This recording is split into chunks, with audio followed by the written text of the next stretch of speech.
ધોરણ 6 પ્રકરણ 6 મૌર્ય યુગ ચંદ્રગુપ્ત અને સમ્રાટ અશોક. રવિવાર હોવાથી સોસાયટીના 100 બાળકો મેદાનમાં ક્રિકેટ રમવા ભેગા થયા. ભવ્ય અને જલ્પે ટીમ પાડી. બેટિંગ કે બોલિંગ નક્કી કરવા માટે સિક્કો ઉછાળ્યો. જલ્પ બોલ્યો, કિંગ. સિક્કો હવામાંથી નીચે જમીન પર પડ્યો. કિંગ પડ્યો એટલે જલ્પે બેટિંગ માંગી. બાજુમાં ઊભેલો હેતાંશ બોલી ઉઠ્યો, સિક્કા પર આપેલી આ સિંહની આકૃતિ ક્યાંથી લીધી હશે? ભવ્યએ તેને સમજાવ્યો, સિક્કા પર આપેલી સિંહની આકૃતિ એટલે કિંગ. સારનાથના વિશાળ સ્તંભ પર આ સિંહની આકૃતિ સ્થાપિત કરવામાં આવેલી છે. આ સ્તંભને મૌર્ય વંશના સમ્રાટ અશોક દ્વારા નિર્માણ કરવામાં આવ્યો હતો. ભારતે તેને રાષ્ટ્રીય પ્રતીક તરીકે સ્વીકારેલ છે. મૌર્ય વંશ, સ્થાપક અને શાસક. 1. ચંદ્રગુપ્ત મૌર્ય, મૌર્ય વંશના સ્થાપક. ઈસવીસન પૂર્વે 321 થી ઈસવીસન પૂર્વે 297. બાળપણમાં રાજાની રમત રમતા ચંદ્રગુપ્તનો હીર પારખીને તક્ષશિલાના કૌટિલ્ય ગોત્રના આચાર્ય વિષ્ણુગુપ્તે એટલે કે ચાણક્યએ તક્ષશિલા લઈ જઈ તેને શસ્ત્ર અને શાસ્ત્રોની તાલીમ આપી. ચાણક્યની તાલીમની મદદ અને માર્ગદર્શનથી ચંદ્રગુપ્ત મૌર્યએ ઈસવીસન પૂર્વે 321માં નંદ વંશના અંતિમ સમ્રાટ ધનનંદને હરાવીને મગધની ગાદી સંભાળી. મૌર્ય વંશની સ્થાપના કરી. ચાણક્યની રાજનીતિ અને વહીવટ અંગેની કુશળતાનો સંપૂર્ણ લાભ ચંદ્રગુપ્તને મળ્યો. ચાણક્ય દ્વારા લખાયેલા અર્થશાસ્ત્ર નામના ગ્રંથમાંથી તે સમયની રાજકીય, આર્થિક અને સામાજિક જીવનની માહિતી મળી રહે છે. ચંદ્રગુપ્તની તમામ સિદ્ધિઓમાં ચાણક્યના મુત્સુદ્દીગીરીવાળા માર્ગદર્શને ઘણો મહત્વનો ભાગ ભજવ્યો હતો. ગ્રીક રાજા સેલ્યુકસ નિકોતરને હરાવીને ચંદ્રગુપ્તે 4 પ્રદેશો કાબુલ, કંધાર, હેરાત અને બલુચિસ્તાન જીત્યા હતા. ચંદ્રગુપ્તની બહાદુરીથી પ્રભાવિત થઈ સેલ્યુકસે પોતાની પુત્રી હેલેનાને ચંદ્રગુપ્ત સાથે પરણાવી અને પોતાના રાજદૂત મેગેસ્થનીસને તેના દરબારમાં મોકલ્યો. પાટલીપુત્રમાં રોકાણ દરમિયાન મેગેસ્થનીસે લખેલ પુસ્તક ઇન્ડિકામાંથી મગધ સામ્રાજ્યના પાટનગર અને એના વહીવટ વિશેની અગત્યની અને આધારભૂત જાણકારી મળે છે. રાજ્ય વિસ્તાર. ચંદ્રગુપ્તે પોતાની વીરતા અને ચાણક્યની રાજનૈતિક કુશળતાથી પોતાની સત્તાનો પ્રસાર ભારતના અન્ય પ્રદેશોમાં કરી સમગ્ર ભારત પર એક સાર્વભૌમ સત્તા સ્થાપવાનો પ્રયત્ન કર્યો. ઉત્તરમાં અફઘાનિસ્તાન, પેશાવર, કંધારથી લઈને પૂર્વમાં બંગાળ સુધી તેનું શાસન હતું. પશ્ચિમ ભારત પર પણ એની સત્તા હતી. સૌરાષ્ટ્રમાં પણ તેનું શાસન હોવાનું તથા પુષ્યગુપ્ત નામના વૈશ્ય અમાત્યને ત્યાંના રાષ્ટ્રીય એટલે કે રાજ્યપાલ તરીકે નિમ્યા હોવાનું આધારોમાં જણાવેલ છે. સૌરાષ્ટ્રમાં આવેલ ગિરિનગર જૂનાગઢના ગિરનાર પર્વતમાંથી નીકળતી નદીઓ પર બંધ બાંધીને પુષ્યગુપ્તે સુદર્શન તળાવનું નિર્માણ કરાવ્યું હતું. દક્ષિણ ભારતના કોંકણ, કર્ણાટક, મહારાષ્ટ્ર વગેરે પ્રદેશો પણ મગધ સામ્રાજ્યનો એક ભાગ હતા. વાયવ્યમાં છેક પશ્ચિમ ગાંધાર, અફઘાનિસ્તાન સુધીના પ્રદેશો પણ ચંદ્રગુપ્તની સત્તા હેઠળ હતા. આમ સમગ્ર ભારત પર મૌર્ય સામ્રાજ્યની સાર્વભૌમ સત્તા પ્રવર્તતી હતી. જાણવા જેવું. રાજદૂત, એલચી. એક રાજ્યનો બીજા રાજ્યમાં મોકલવામાં આવતો પ્રતિનિધિ. ભારતમાં આવેલ અન્ય દેશોની એલચી કચેરીઓના કાર્ય વિશે તમારા શિક્ષક પાસેથી જાણકારી મેળવો. ચંદ્રગુપ્તે તેના જીવનનો અંતિમ સમય જૈન મુનિ ભદ્રબાહુ સાથે મૈસૂર, હાલ કર્ણાટકના શ્રવણબેલગોળામાં વિતાવ્યો હતો. ઈસવીસન પૂર્વે 297માં તે મૃત્યુ પામ્યો. ચંદ્રગુપ્તે 24 વર્ષ રાજ્ય કર્યાનું અને છેલ્લા વર્ષોમાં તેણે જૈન ધર્મ અપનાવ્યાની વાત જૈન પુરાણોમાંથી મળી આવે છે. ભારતમાં મૌર્ય વંશની સ્થાપના પહેલાનો ઇતિહાસ આદ્ય ઇતિહાસ તરીકે ઓળખવામાં આવે છે. મૌર્ય વંશની સ્થાપનાની ચોક્કસ અને આધારભૂત માહિતી વિવિધ સ્ત્રોતોમાંથી મળી રહે છે. ચંદ્રગુપ્ત મૌર્ય દ્વારા વિષ્ણુગુપ્ત ચાણક્યની મદદથી સ્થાપવામાં આવેલું મૌર્ય સામ્રાજ્ય ભારતનું પ્રથમ ઐતિહાસિક સામ્રાજ્ય કહેવાય છે. મૌર્ય વંશની જાણકારી મેળવવાના સ્ત્રોત. ક્રમ, કૃતિ, લેખક. 1. અર્થશાસ્ત્ર, આચાર્ય વિષ્ણુગુપ્ત ચાણક્ય, કૌટિલ્ય. 2. ઇન્ડિકા, મેગસ્થનીસ. 3. દીપવંશ અને મહાવંશ, બૌદ્ધ ગ્રંથો, સિલોન. 4. મુદ્રા રાક્ષસ, નાટક, વિશાખદત્ત. આ ઉપરાંત મૌર્ય સમ્રાટોએ કોતરાવેલ શિલાલેખો, સ્તંભલેખો, ગુફાલેખો, સ્તૂપો અને વિહારો વગેરેમાંથી પણ ઐતિહાસિક માહિતી પ્રાપ્ત થાય છે. વિચારો. વર્તમાન સમયમાં તમારે કોઈ વ્યક્તિ, વસ્તુ કે સ્થળ વિશે માહિતી મેળવવી હોય તો તમે કેવી રીતે મેળવો છો? Grand trunk road, GTR, Asia ખંડનો સૌથી જૂનો અને લાંબો મુખ્ય રોડ છે. આ રોડનું નિર્માણ સૌપ્રથમ ચંદ્રગુપ્ત મૌર્યના સમયમાં થયું હતું. તે તામ્રલિપિત થઈને તક્ષશિલા અને તક્ષશિલાથી મધ્ય એશિયાને જોડતો હતો. તે સમયે ગંગાના મેદાનથી ગંધાર સુધી આ રોડ વિસ્તરેલો હતો. શેરશાહ શૂરીએ પોતાના શાસનકાળમાં આ રોડનું પુનઃનિર્માણ કરાવ્યું હતું. અંગ્રેજ શાસનકાળ દરમિયાન ડેલહાઉસીએ કોલકાતાથી પેશાવર સુધી આ રોડનું પુનઃનિર્માણ કરાવ્યું હતું. વર્તમાન સમયમાં આ રોડ દિલ્હીથી કોલકાતા સુધીના રાષ્ટ્રીય ધોરીમાર્ગથી ઓળખાય છે.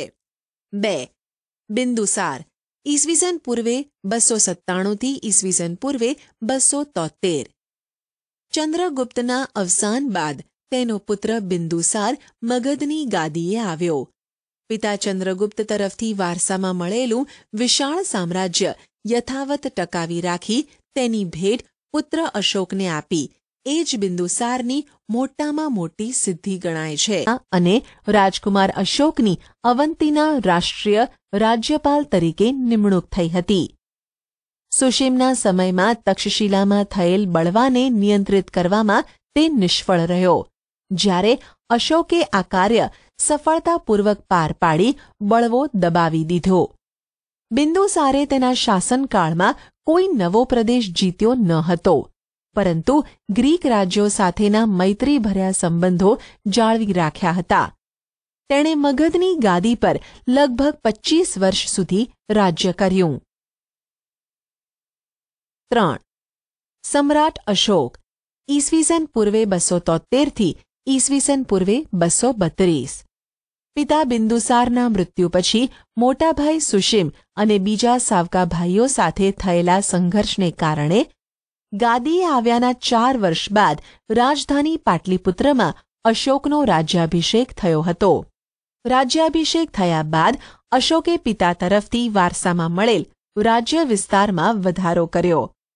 તેના શિલાલેખમાં જણાવ્યા મુજબ તેનું સામ્રાજ્ય વાયવ્ય સરહદે આવેલા કંદહાર અને પેશાવરથી ઉત્તર ભારતમાં નેપાળ સુધી, દક્ષિણે મૈસૂર હાલનું કર્ણાટક સુધી, પશ્ચિમે ગુજરાત સૌરાષ્ટ્ર સુધી, પૂર્વમાં મગધ હાલનું બિહાર, કલિંગ હાલનું ઓડિશા સુધી ફેલાયેલું હતું. કલિંગનું યુદ્ધ અને અશોકનું હૃદય પરિવર્તન. મગધની પાડોશમાં આવેલ કલિંગ હાલનું ઓડિશા નંદ રાજાઓના સમયમાં મગધ સામ્રાજ્યનો જ એક ભાગ હતું, પરંતુ મૌર્ય શાસનની સ્થાપના સમયે તે સ્વતંત્ર થઈ ગયેલું. કલિંગને ફરીથી મગધ સામ્રાજ્યનો ભાગ બનાવવાની મહત્વાકાંક્ષા રાખનાર અશોકે રાજ્યાભિષેક પછીના 8મા વર્ષે એટલે કે ઈસવીસન પૂર્વે 261 કલિંગના રાજા જયંત સામે યુદ્ધ જાહેર કર્યું. આ યુદ્ધમાં અશોકનો વિજય થયો. યુદ્ધમાં વિજય મેળવ્યા બાદ યુદ્ધભૂમિ અને નગરમાં ફરતા અશોકે બધે જ દુઃખ અને શોકનું વાતાવરણ જોયું. યુદ્ધમાં થયેલ ખુવારી અને સ્ત્રીઓ બાળકોને રડતા જોઈને કલિંગ પર મેળવેલી જીતનો આનંદ ઓસરી ગયો. અશોકના મનની શાંતિ હણાઈ ગઈ. યુદ્ધમાં થયેલી ખુવારીને કારણે અશોકના હૃદયમાં ભારે સંતાપ અને પશ્ચાતાપની લાગણી જન્મી. યુદ્ધની નિરર્થકતા સમજાઈ જવાને કારણે કલિંગનું યુદ્ધ તેના જીવનનું અંતિમ યુદ્ધ બની રહ્યું. બૌદ્ધ સાધુ ઉપગુપ્તના ઉપદેશથી તેણે શસ્ત્રોનો ત્યાગ કરી શાસ્ત્રોનું શરણ લીધું. બૌદ્ધ ધર્મ અંગીકાર કરી અશોક રાજદ્વારી પુરુષમાંથી ધર્માનુરાગી અશોક બની ગયો. અશોક પહેલો એવો શાસક હતો જેણે શિલાલેખો દ્વારા પોતાનો સંદેશ પ્રજા સુધી પહોંચાડવાનો પ્રયત્ન કર્યો. અશોકના મોટા ભાગના અભિલેખોની ભાષા પ્રાકૃત અને લિપિ બ્રાહ્મી છે. બ્રાહ્મી લિપિ આધુનિક ભારતની મોટા ભાગની લિપિઓ બ્રાહ્મી લિપિમાંથી વિકસી છે. અહીં તમે અ અક્ષર જુદી જુદી લિપિઓમાં જોઈ શકો છો.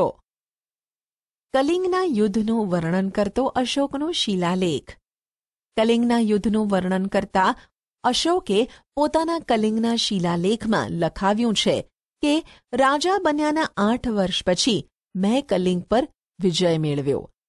લગભગ 1.5 લાખ લોકો કેદ કરાયા.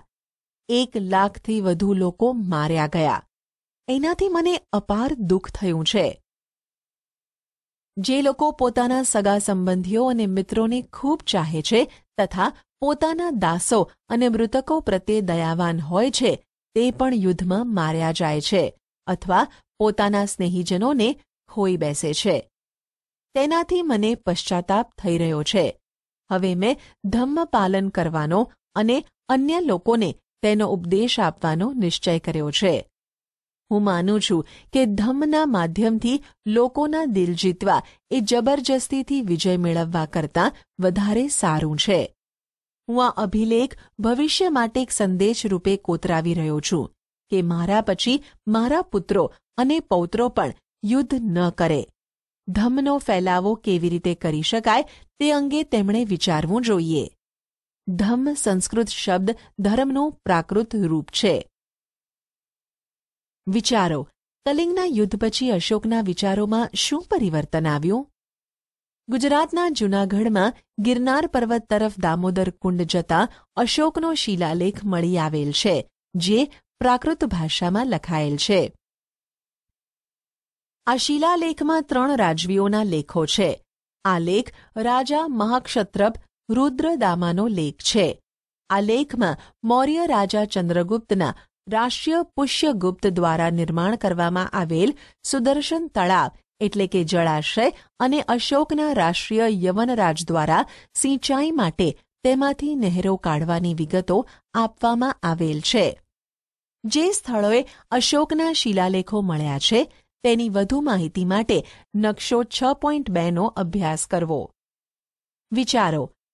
નકશાનો અભ્યાસ કરી તમારા શિક્ષકની મદદથી નીચેના પ્રશ્નોના જવાબ તમારી નોટબુકમાં લખો.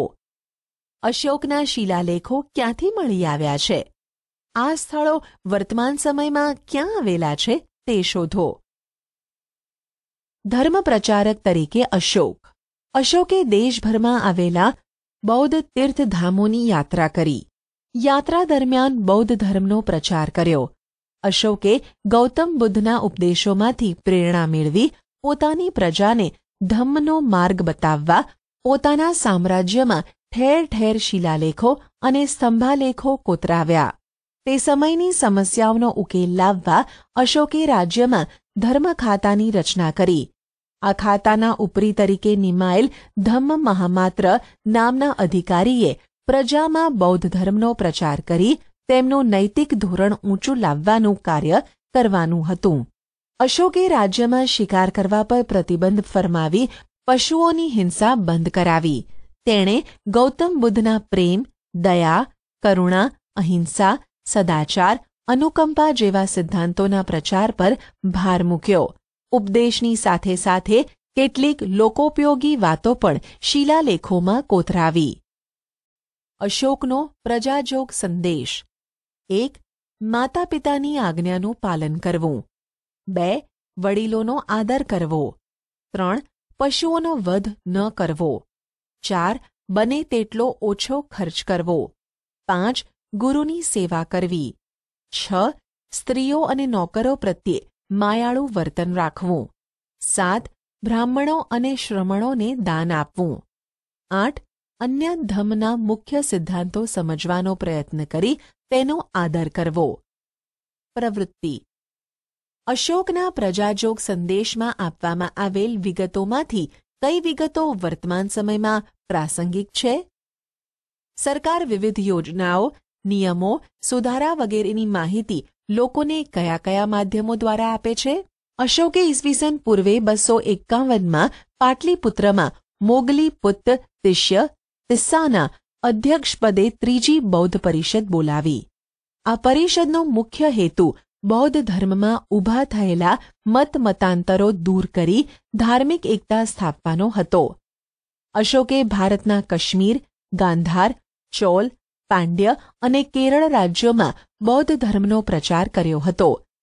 સમ્રાટ અશોકે Brahmadesh, Myanmar, Ceylon, Sri Lanka, Syria, Egypt, Macedonia વગેરે દેશોમાં ધર્મપ્રચાર માટે ધર્મપ્રચારક મંડળો મોકલ્યા.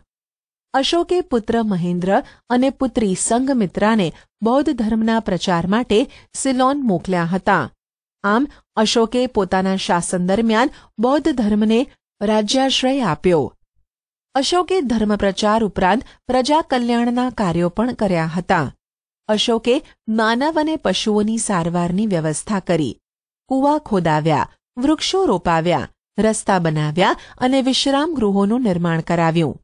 સમ્રાટ અશોકે રાજગાદી મેળવવા ખટપટો કરી યુદ્ધો દ્વારા સામ્રાજ્યનો વિસ્તાર કરી મહાસામ્રાજ્યનું નિર્માણ કર્યું.